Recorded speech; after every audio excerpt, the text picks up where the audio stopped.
Dhe ajo që jam skeptik jam për një arsye që shpesh herë nuk duhet kaluar në inflacion të denoncime, të kallëzime, sepse nëse kalon në inflacion dhe ato bëhen vetëm për efekt mediatik, shpesher efekti juridik është negativ. Denoncimi publik.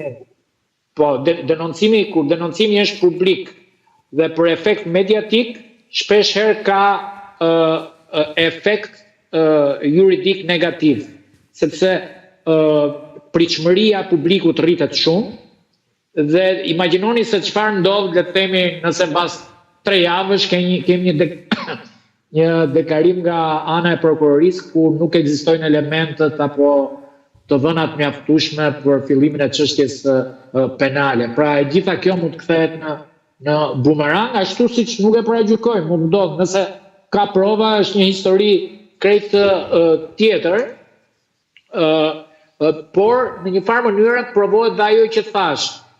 Po ta vëmë re të gjithë kandidatët që janë në listë të hapur, janë një aksion në terren më aktiv se deputetët që janë në listë të mbyllur. Po ta vëmë re, do më thënë ne që i ndjekim më ftohtë, i ndjekim nga rrjetet sociale, nga mediat, po të shikojmë, ne shikojmë vetëm zërat dhe fytyrat e kandidatëve për deputet që janë listë hapur. Ata që janë listë mbyllur ja kanë futur gjumit gjithë, domethënë. Ata janë rehat. Ata janë rehat. Ose dalim vetëm kryetarët e partive, për shembull nuk po futem në debatin Basha Arjan Doj, po futem le të themi tek debati Basha Berisha ekziston tek Partia Socialiste apo tek Partia Demokratike. Po ta vëmë re tek Partia Socialiste dalin vetëm edhe të ju në media, ku ta vëmë re vetëm deputetët që janë listë hapur, ato ministrat që janë listë mbyllur, ata nuk ju intereson fare çfarë është fushata, ja lën Edi Ramës. Edhe te Partia Demokratike, Jorida Tabaku bën sa për gjithë listën e mbyllur. Po, është e vërtetë kjo. Po, të cilët nuk i shikon as në portale, as në media, domethënë, dhe tani pastaj Peshni kam dhe një, se ma kujtove këtë fenomen, më kujtohet biles një nga politikanë më të rinj aktiv të muajve fundi ka qenë Tedi Blushi, sa ka hyrë në listë nuk e shoh më, po shumë rrallë e shoh në njerë në javë maksimumi të dalë në media. Është thjesht koha mediatike, dhe ti e di më mirë këtë pjesë. Jo, s'ka filluar akoma fushata për kumatet koha mediatike. Nuk e shoh, po e marë Blushin si politikanë të ri, me gjitha të po e përshëndes se edhe njemi prej vitesh. Po është një fenomen me drejt ju e përmëndet, po? Në këtë kontekst do të thoja që edhe brenda llojit ka një lloj trysnie, për shembull në gjithë informacionet vinë është që po përdoren dhe strukturat e partive. Pra presioni apo ndërhyrja fillon në radhë parë se këta deputet dëshirojnë që të marrin votën e strukturës, sepse është më e thjeshtë të marrësh votën e partisë se sa të marrësh vota përtej partisë. Pra energjitë që harxhohen për vota përtej partisë janë të 10 fishta.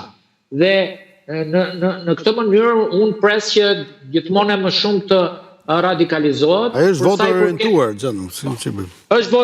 Mund të jetë, po, është shumë e vërtetë që mund të jetë në shumicën e rasteve, mendoj që do të jetë orientuar, pra në fund liderët politik do t'japin direktivat e tyre se kush janë të preferuarit e kryetarëve në listën e hapur. Dhe gjithë struktura do të votojë për porosinë e partisë. Dhe në një farë mënyrë, tani, një sekondë lutem, po. Dhe këtu, Denis, që mos ju marr kështu minuta.